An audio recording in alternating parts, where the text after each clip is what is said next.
and we're going to be talking about fraud in New York.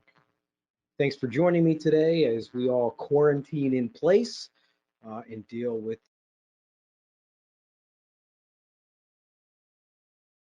the COVID-19 pandemic.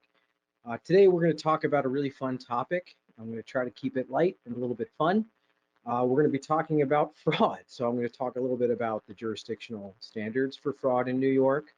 I'm going to talk about some recent case level decisions, which kind of made me giggle or annoyed me. And so for those reasons, I'm going to be sharing them with you. I'm going to try to give as much practical advice and a few takeaways that we can all use as we look at our cases in New York on fraud. And of course, I'm going to be answering your questions. I'm going to start off today by kind of veering into a different topic, which is the response to the COVID-19 pandemic, and answer a few questions or just give a little bit of information, particularly some breaking information about what's going on in the courts in New York and New Jersey. I live in New Jersey. As of today, my three kids are now being homeschooled essentially, and that's been going on. It was announced Friday, and we're expecting to have them with us. So my 6-year-old, my 8-year-old, and my 10-year-old are all there working at the dining room table, and my wife is playing the role of school teacher now.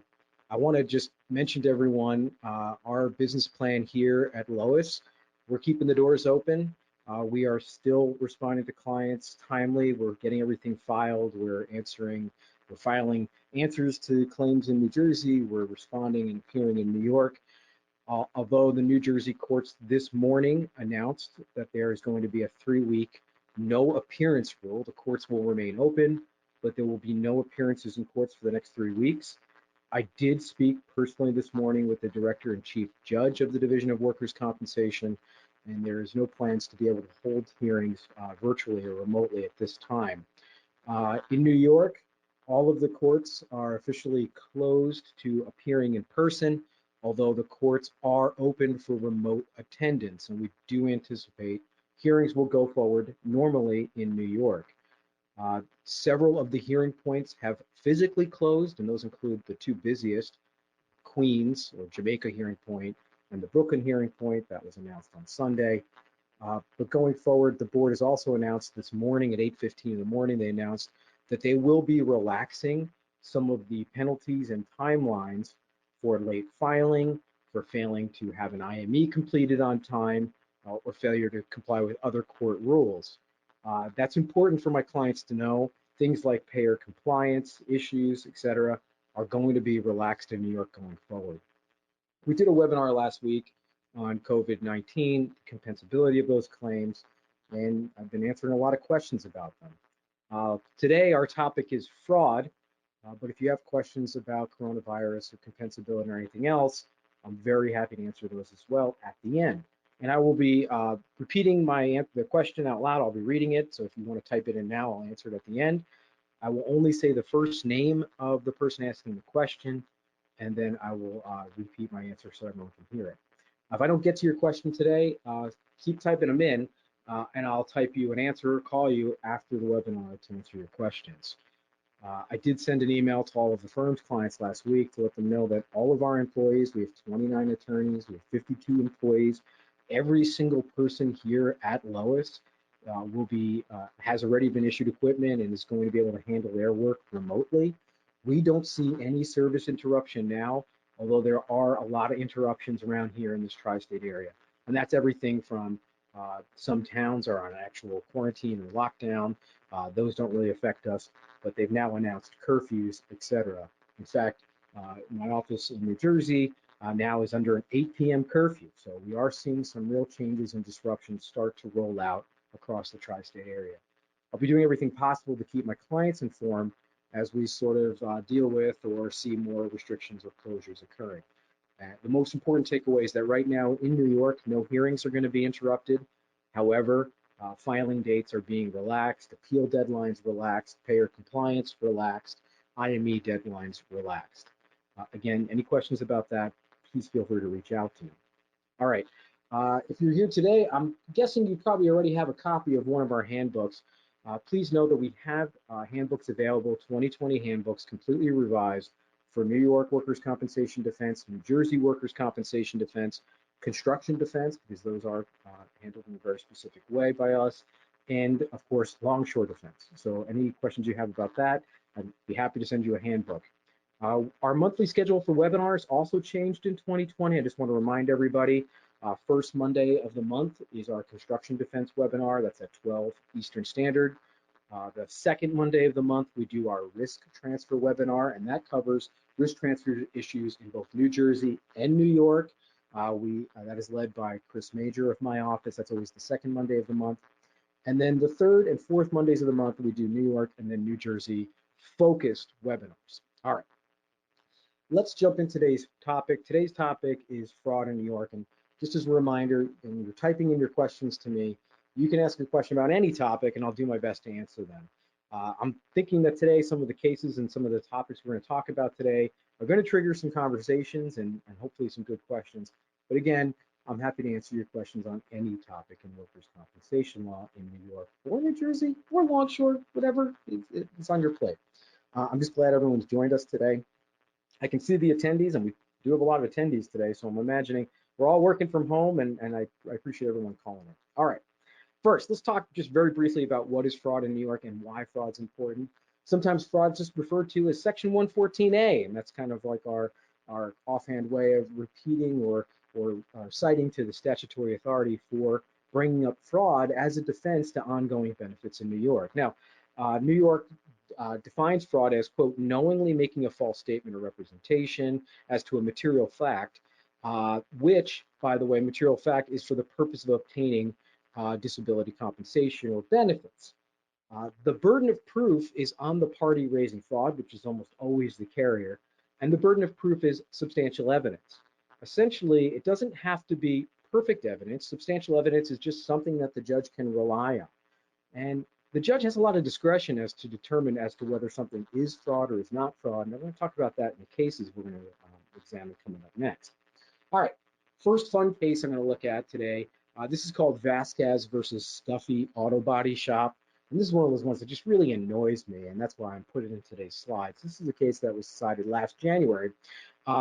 Vasquez worked for an auto body shop, and he claimed that he had a back injury in 2013 during the course and scope of his employment. He received medical benefits and lost time compensation. It was later learned that by the carrier through investigation, really this is, I think, co-workers saying, hey, by the way, the guy is both working for a landscaping company and he may have started his own company and he's operating his own business. Carrier looked into it and says, wait a second, not only is he working as a laborer in multiple landscaping businesses, but it looks like he's opened his own business. Now, of course, this was brought to the board, and the carrier was able to say, hey, look, he's got paychecks from at least 2 different landscaping businesses that he alleged to work, that we think he worked for. Now, of course, the claimant had a story, and he could explain it all away. And usually when we raise fraud, all of a sudden they have like these great explanations. So he brought forth a bunch of explanations. One of his explanations I thought was kind of funny was that, hey, those paychecks that I was cashing, those paychecks, that was for my friend. He was working for the company and they just wrote the paycheck to me and I cashed it for him and I was just doing some banking for him. I'm just being a really nice guy. Now, during all of this, of course, his doctor is saying that he's disabled, he can't do any work. Meanwhile, they've got cash paychecks from one landscape employment. From the other employment, and that's the landscape employment that it looks like he started his own business, he claimed, yeah, I was getting paid by them, but really I was just taking pictures for them and doing some promotional work for their landscaping business. The carrier says, look, you're not only not identifying it, but you're working in a landscaper as a laborer, and you're not revealing it to your own treating physicians. Now, in this case, because there was such overwhelming evidence, substantial evidence, he was found to be a fraud. And I'm going to put up here the name of his doctor, Dr. Robert Conciatori.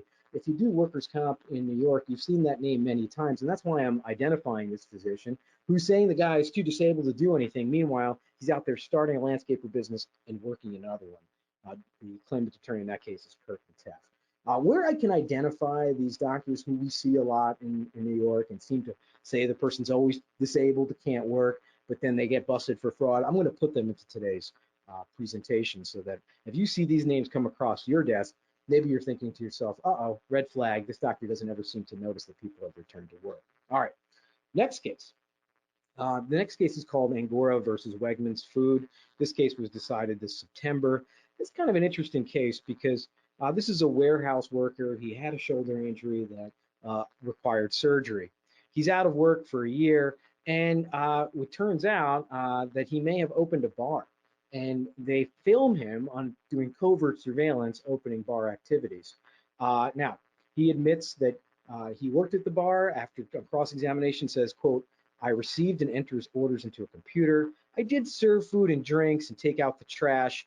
But I was really, this is my restaurant, so of course I'm helping out there. And he also admits that he didn't notify his physician that the claimant was working. He says, it's my own bar, so am I really working there? I mean, I own it. All right, the trial court did find fraud. The good news is that the appellate division, when this went up to it, said that this work activity is significant enough to amount to a fraud. So, we got these situations where the person's claiming, hey, it's just passive, I'm just supervising people, I'm just entering a couple things into a computer. That counts, that's work. All right, next case. This is Galliano versus International Shops. This is a case that was decided in April. This is a right knee injury case for a 2000 date of loss. In that case, of course, by the way, this is a New York workers' compensation case, so it starts as a right knee injury, and then over the course of the ongoing years, it's developed into more body parts. So by the time this case came to the attention of the court, they've already added in a consequential back injury and then another knee injury, because of course, if you injure one knee, why wouldn't you throw the other leg into it eventually? In 2005, the claimant was classified as having a permanent residual disability, and medical treatment for life is now part of this case and the responsibility of the employer. They then learned that the claimant had a new injury, a new accident, a motor vehicle accident, in which they sought benefits and filed a claim for motor vehicle injuries to, quote, overlapping body parts. Answer, the same body parts. The carrier, of course, raises fraud when the claimant in 2014 is saying, I need a knee replacement, a total knee replacement. This one, the carrier says, you had a subsequent motor vehicle accident. You've gone and got medical treatment for that accident. You filed a claim for that accident. You're getting paid over there. Then you come back over here into workers' comp court and demand a total knee replacement. How do you think the appellate court ruled? Well, they found that it was not a fraud because they had mentioned to the IME doctor that they had a new accident. Now, here's what's strange about this case. The claimant has this new motor vehicle accident and then goes and gets 6 years of medical care. And their own treating doctor, the workers' compensation doctor, not a single record, not a single reference. There's nothing in the doctor's notes. Who is that doctor? Robert Hecht. By the way, you'll probably see them in a lot of your workers' comp cases. So somehow this doctor is treating this claimant for a 2000 loss. In 2014, now it's 14 years post-loss, and 6 years of every month treating this claimant. The claimant's had a subsequent intervening accident involving the exact same body parts. Doesn't bother to tell the doctor, allegedly. There's nothing in the doctor's notes about the subsequent injury and treatment. That was not found to be fraud by the appellate division. The appellate division said, yeah, well, she claims that she told the doctor and he just didn't write it down in the notes. Well, I mean, if I'm the defense attorney in that case and I was not, I'd be going after the doctor saying, how can we take anything this doctor takes seriously? This claimant's going out and getting 6 years of medical care with you post this new accident. You're not even mentioning it in any of your medicals. So that's one where, really a close look at the medicals and then maybe going after the doctor if you can't go after the claimant. All right, next case, Persons versus Hallmar International. This is an April 2019 decision. And of course, we have this poor construction worker. He claims that he was injured in 2015. He injured both his shoulders, both his hips, his neck, and he has post-traumatic stress disorder and depression and can barely move. He's walking around with a cane, okay? Very significant, very life-changing injuries if they actually occurred. Well, they didn't occur.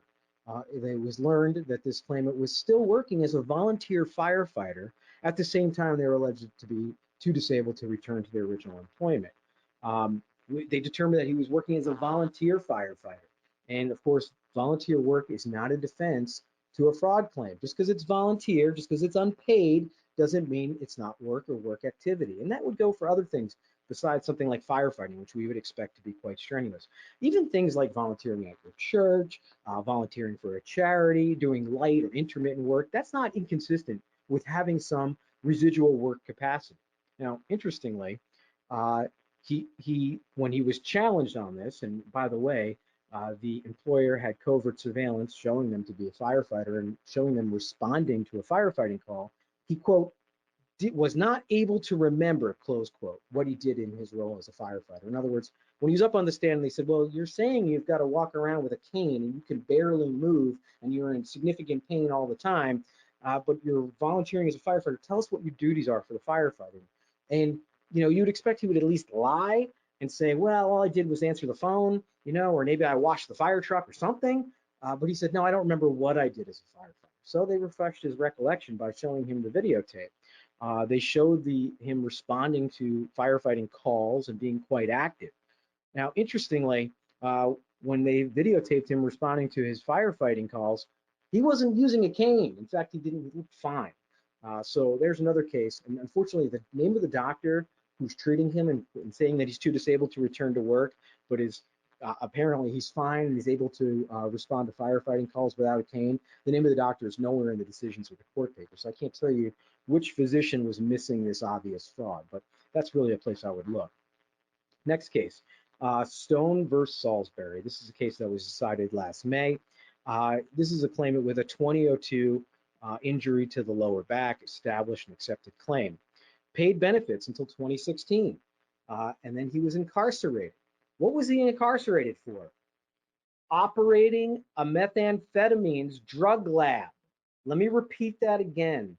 This is our poor disabled claimant receiving workers' comp benefits for 14 years, while operating a meth lab. Is anybody getting annoyed yet about this? All right. He goes to jail. When he's in jail, of course, the benefits are suspended. There's a New York workers' compensation statute that says specifically if you're accused of a crime, your workers' compensation benefits continue. But if you go to jail and are actually incarcerated, you're not available and ready to work, so benefits stop. He comes out of jail in 2017 and claims, all right, pay me, I'm out. I want my wage replacement benefits. At this point, the carrier raises fraud and says, wait a second, you're not, you were obviously working all those years that we were paying you, and this is a clear case of fraud, right? I mean, you're operating a meth lab. You went to prison for doing that. Obviously, you're not just doing that for fun. That's your job. Here's what happens. The appellate division says, no, just because he was operating a meth lab, all that means is, quote, he had 2 or more items of laboratory equipment and 2 or more precursors, chemical reagents or solvents used in combination to create methamphetamines, close quote. Doesn't mean he was operating it for a business. So I guess we're supposed to expect or understand that he was just a hobbyist and he was just playing around with a chemistry set and innocently got sent to jail for operating a meth lab. All right, bizarre, but that case was not found to be a fraud. And by the way, if you're new to New York, welcome to New York, the land of bizarre outcomes like that. Next case, and here's another case where you really got to say, do these people have any shame? This case was decided in July, David Sweek versus City of Lackawanna. This is our firefighter lieutenant who was injured in 2000, continued to work as a firefighter, then injured again in 2007, and this time saying, I can no longer return to work. Now, as a brief aside, in my opinion, once the person's brought one claim against you, you can expect the second one. It's coming, right? The highest probabilistic deterministic factor of are you going to have a workers' compensation claim is, have you had one previously, right? So here he is. He's our classic multiple claimant. He's got his second claim in 2007. He brings a claim for permanency. Now, interestingly, and this also shows the speed at which the workers' compensation system does not work in New York. In 2007, he has the second lost. The issue of permanency, what is his permanent residual disability, does not get addressed until 2016, so 9 years later. At that time, as part of the trial on the nature and degree of permanent residual disability, he is sent for both an independent medical examination by the defense, and he's sent for a functional capacity evaluation. The functional capacity evaluation is to see what are his actual work restrictions, how much can he lift, how much can he not lift, etc. As a part of that, he also testified, and he testified consistent with his functional capacity evaluation, which, by the way, found him able to do only the most minimal work. I'm going to read what it said in the functional capacity evaluation. It said, quote, he's unable to lift or carry any weighted objects, close quote. Cannot pick up any objects from floor level. He's unable to kneel, crouch, reach for an object, or complete any balance tasks. Has limited lumbar flexion and presented as unable to lift overhead due to the restricted range of motion. Also, he can only walk by report 1/2 of a block, which takes him 8 or 10 minutes before he has significant onset of back pain. He claims that he is unable to carry a box 25 feet. In his testimony, he testified that he can't lift a gallon of milk. He can't even lift his feet up off the floor to put on his socks, and spends most of his time sitting in a recliner. Does this sound like a lot of your claimants? Because this sounds like a lot of them to me. But wait, there's video. And in the video, the claimant is shown not only carrying on, lifting objects, he appears to be doing very physical manual labor on his garage, and either putting a floor in or doing some very significant renovation work in his garage. And there's videotape of this claimant going to the store, buying building materials, buying lumber, loading trucks, unloading things, going to his house, loading materials, unloading machinery so that he can do renovations on this garage. Of course, that is completely the opposite of what he told the physicians. That's completely the opposite, by the way, of what was found in the medical reports and his testimony, which he says he can't even lift a gallon of milk, which, by the way, weighs 8 pounds. Unfortunately, he was found to be a fraud, so hopefully this is one where the good guys won one. But unfortunately, there's nothing in the record or the case level decision that says who are these doctors who are finding him disabled, despite the fact that he's clearly carrying on and doing carpentry and other types of home renovation. All right, that's a little bit of an overview of some very recent cases in New York workers' compensation law. You know, I get fraud cases and potential fraud cases brought to me a lot.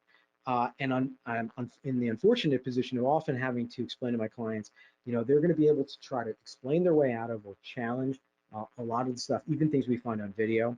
And unfortunately, as I tried to demonstrate by bringing out the names of these sort of frequent flyer doctors we see a lot, the doctors aren't really doing much by the way of objectively saying, wait a second, does this make sense? A person who claims that he sits in a recliner all day and can't even lift anything, can't put on his own socks, does this make sense? Unfortunately, you can't expect that.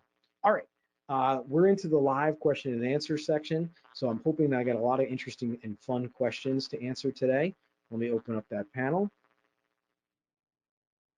Okay, Kathleen asked the question, and it's got nothing to do with fraud. I kind of expected I would get some COVID-19 questions. The first question is, Greg, I wasn't on your last webinar. If a coworker tests positive for COVID-19 and then I test positive, is it compensable from the lost time from work and medical care? All right, so this is the most basic and standard question I'm getting a lot of the time. And really, there's two components to this question. First is COVID-19 infection, which seems to be maybe from coworker to coworker, that would be, I guess, the allegation, is that going to be compensable?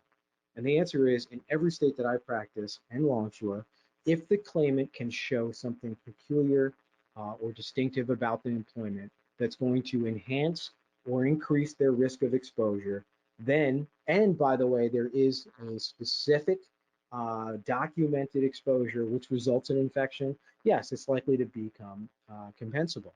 Now, both states, New York has not issued any guidance on this. New Jersey has. New Jersey has issued some guidance by the Department of Labor. And notice that's not the Division of Workers' Compensation, it's the Department of Labor, which essentially says the same thing. If there is an outbreak and it is located in a specific employment, then and only then could those cases potentially be compensable. Now, I'm going to break down the COVID-19 response into two specific categories. Category one is absolute clear incident of direct transmission. One co-employee or interaction with perhaps an infected patient in a medical setting, or a first responder especially. There's presumptions in both New York and New Jersey that those are going to be compensable. New York for testing, New Jersey for compensability. In those circumstances, if there's a direct specific incident and it results in an infection, in general, those are going to be compensable. However, if the only allegation is essentially, well, by going to work, I had to take the subway and I was exposed to the general population. Or, for example, I work at the checkout counter at a busy retail location. Everybody's out there buying toilet paper right now. And I was just exposed to the general public. And I don't know when I picked it up or didn't pick it up, but I believe it's compensable. Then the answer is probably not going to be compensable. We're going to probably challenge this. I'll also report to you that in general, workers' compensation coverage does not extend to diagnostic testing to determine if someone has a condition or not. Okay, so next. The next question I have is from Doreen. Doreen asks, do you have a checklist of sorts of what steps should be taken after the judge finds 114A? We've had our last few cases fall through the cracks as far as actually getting money back. In fact, we're now looking at doing Section 32s for $0 to make sure these cases go away for real. All right, Doreen, I'm very sorry that that's going on. I'm going to tell you a couple of things from my personal experience. Number one is, yes, we've actually gone after claimants and sought them to compensate us for benefits that were wrongfully obtained, and that's possible. In fact, we did that and had to actually get a sheriff to execute on somebody's bank account recently. But here's what happens functionally after a finding of 114A fraud. Number one, the entitlement to medical care is generally not stayed, but the entitlement to cash benefits is generally stayed. And that's super powerful. Once you've got the person saying, hey, it doesn't matter what we do here, you're not getting any more cash money, guess what? Those cases go away, right? Because the person's like, what am I doing this for? I mean, they're in it to get money, people. Let's be frank here, okay? So number one thing is you're going to get a stay on ongoing payments of compensation. And that could be an award of temporary wage compensation or permanent residual disability. So that's super powerful in order to close cases. Step two is then referring it to the fraud prosecutor, which we have a great one here in the state of New York. And we've made fraud referrals to the fraud prosecutor, who then goes after the claimant criminally, which is great. And I've specifically done that in situations involving public employments.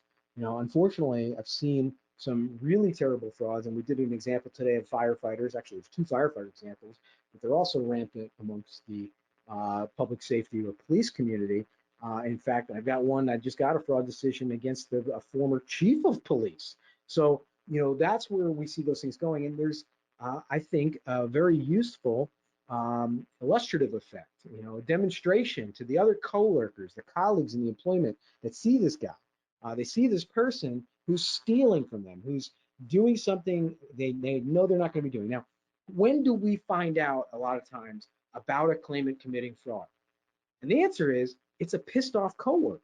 I mean, one of my most famous cases, this is a case I litigated in New Jersey. Coworkers came forward and said, hey guys, you know Dougie over there, who's been out of work for a couple months now, and he says he hurt his knees? Well, he invited us to go watch him be a professional wrestler, because Douglas Becker was working as a professional wrestler and winning titles while he was out of work working for us at Western Pest Control as a pest control technician. So, you know, sometimes the best source of information are these pissed off colleagues. And I'll tell you something else. When one of these employees brings a fraudulent claim against the employer and the employer goes back at him and says, nope, we know this isn't real, I think that has got a very strong, good instructional effect for all of the other employees, and says essentially, we don't tolerate this here. I'll also say another thing, lying. Judges don't like it. Judges don't like being misled. We all understand that every claimant is just like you and I were probably when we were little kids. You know, you're homesick from school on Monday, and your mom's really nice to you, and she brings you chicken soup, and they set up the little TV in your bedroom so you can watch cartoons all day, and it's great. And then the second day, you really are better, and you're ready to go back to school, but you're like, let me see if I can just stretch this out just a little bit and get that extra day. You know, I think judges are pretty leeway about the kind of basic, constant malingering we see in our workers' compensation cases. But judges don't like being lied to. They don't like being misled. And they don't like it when doctors are being misled or lied to, and they will punish a claimant for doing it. So that's something to be thoughtful. Kim asks a great question. Greg, as a defense attorney, at what point do you want to know about any surveillance obtained? In some states, defense counsel having knowledge could impact the strategy of the claim outcome. Will knowledge impact negatively defense? Will knowledge negatively impact the defense strategy? Yes or no? So in New York, no. In New York, you can send me as much surveillance as you want, and unless I decide to use it in court, we never disclose that to our adversary. Same thing in New Jersey. Send me all the surveillance, or do all the covert surveillance you want. It's not going to be revealed. My file is essentially a black box. Now, where that gets a little tricky is where there's also a GL, a general liability, or a civil claim filing at the same time. There may be some disclosure requirements that I have to be mindful of. That's literally why my partner Tashia wrote a book on defending dual jurisdiction claims. That's claims where you've got a civil claim going in one jurisdiction and a workers' comp claim going in another jurisdiction. She literally wrote the book on that, and that's where we really are being very careful and trying to coordinate how we're going to disclose some of this information, how we're going to use it, what court we're going to use it in best, etc. As to when I want to know about surveillance, well, in general, we train our attorneys here. First of all, we should be driving the bus on that. If we think there's any opportunity that surveillance could make a meaningful impact in a case, we should be driving that as defense attorneys. We should be suggesting it, recommending it, helping coordinate it if need be, etc. So I want to know immediately, and I want to know early so we can help. Patricia asks a great question. Would operating a not-for-profit business be considered fraud if there's no record of income? Absolutely. So I did cover people who are doing purely volunteer work on behalf of, for example, a church or a charity. We've got cases in which the claimant was working as a coach, a volunteer coach for a youth soccer league. Well, let me tell you something. If you can show up at all the practices and run the practices, stand on the sidelines and blow the whistle and tell the kids what to do, organize all the parents, send out all those texts, show up at the events, drive back and forth, do all of this stuff, that's work. Okay, there's no reason you could do that, but you can't actually do your normal job. So we've actually been very successful with cases where there is no actual record of income. The record of income is not a prerequisite. It's just the, are you doing work? Are you misleading your physician? Are you misleading your employer about your actual capacity to work? That's enough to establish a fraud. All right, great questions. Those are all the questions I got so far. If you have a question I haven't answered yet, please feel free to send it to me. Next month, on April 20th, we'll be meeting again, and I'll be talking about recent case law developments on employee status. We're even going to talk about things like who's an independent contractor, who isn't, what about the gig economy, what about part-time workers. I'm talking all about that from a defense standpoint. Thanks for joining me today. I hope everybody stays safe. Maintain your social distance. Keep coming to our webinars. You can't get infected over the internet. Okay, everybody, thank you very much. Have a great day.